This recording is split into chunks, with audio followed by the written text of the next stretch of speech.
So I wanted to start off by asking, how does it feel to be WSU's first female president? You know, it's such a, it is enormously gratifying to be able to represent, right? But beyond that, I really genuinely don't think that my gender was too much at play during the interview process or during the consideration process.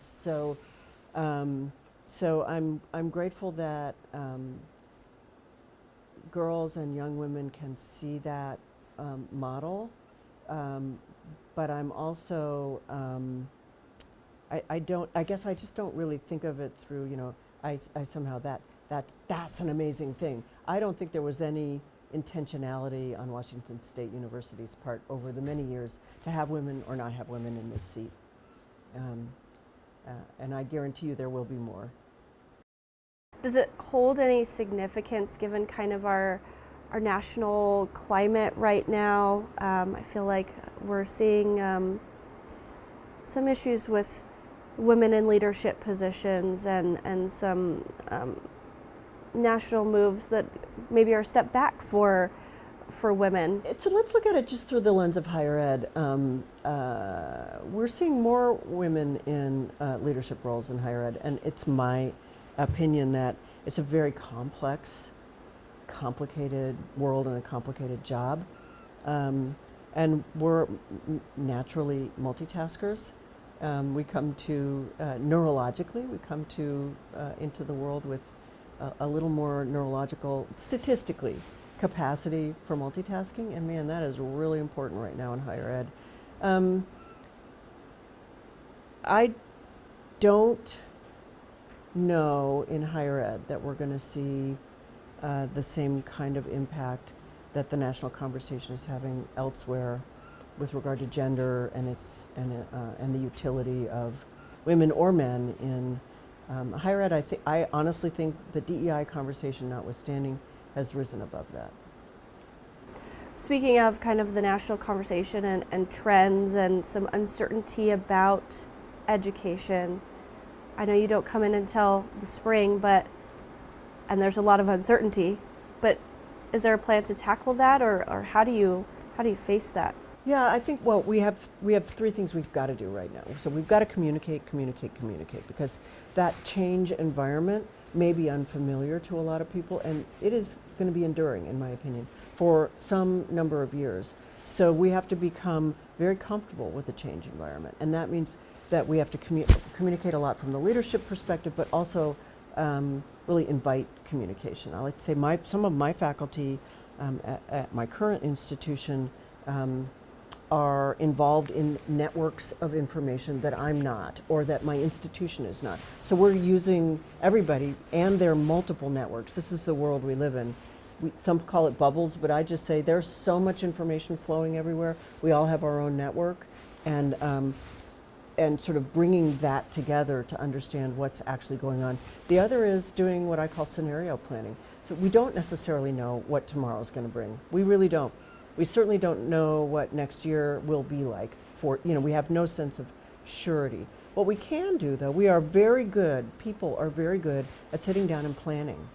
So we can sit down and write out, I could sit with you and say, all right, let's plan 5 different possibilities for the future of energy research in the U.S.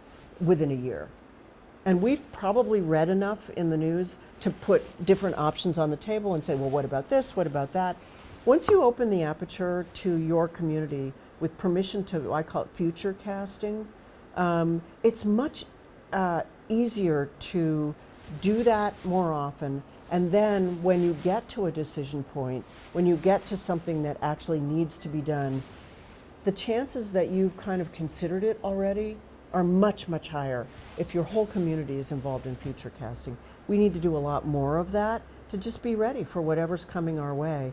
And then we really need to know what our core mission is. And going back to the land-grant mission, our mission is to make sure that we are teaching students. Doesn't have to be the way we've always done it, but we are available, we are open access. I don't mean in the traditional academic, but we are here, we are available to you to teach. We are also doing research, and we are delivering that research where it needs to go, and we are out in our communities providing service. So you mentioned something about energy, and I know you have an impressive resume working in the national sector and defense and energy and NASA in there somewhere. I mean, impressive. How does that factor into your role as a university president? Do you have any strengths that you bring from that hemisphere into the university setting? Yeah, two things I think. One is in the national sphere that I've been in, we have had major budgetary changes with presidential administrations for a long time. So I've been in many institutions where we had to make major, huge cuts or absorb an addition that we weren't prepared for and build a whole new program.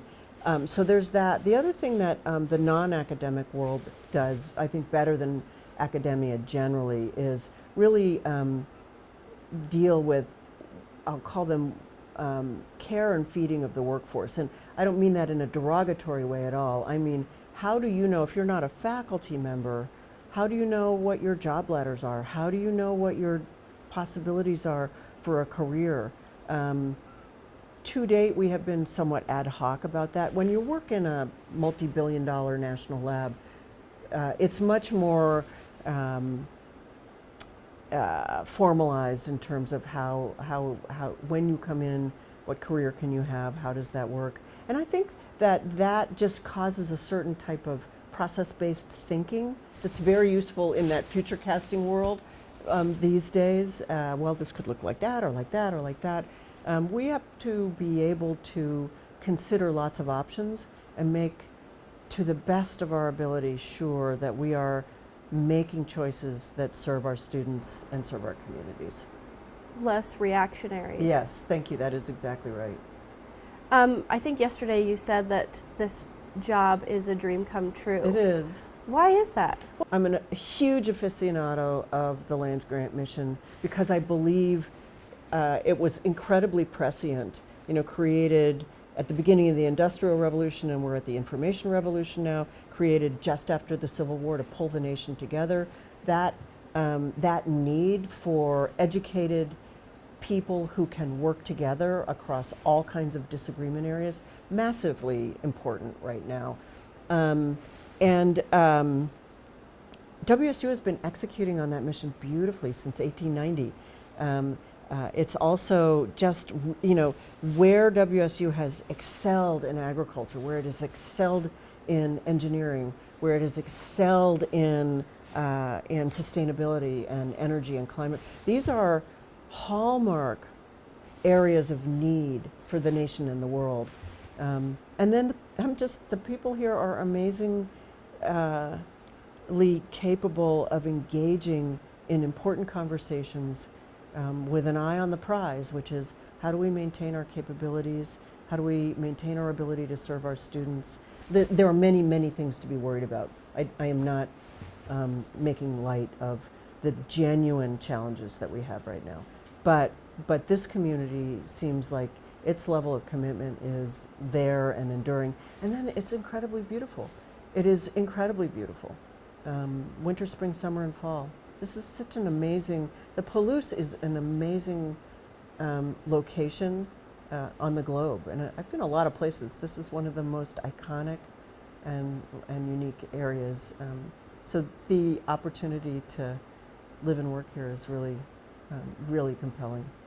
Speaking of living, I know some of our WSU alums in our newsroom are wondering, are you going to live on campus? I'm going to live in the president's house for some period of time. Look, this is a complicated job, and it isn't just Pullman anymore. We have a pretty robust system, and I am the system president. But I will be living in the president's house for the foreseeable future, and basically being pretty peripatetic, traveling a lot, going and seeing not just the other campuses, but going to Olympia and meeting companies. And so that's a great, it's a great location, and it's a big giant house that has a lot of capability, and it seems like a good place. When you come to WSU and start in April, I know you'll have Kirk alongside you as kind of your senior advisor.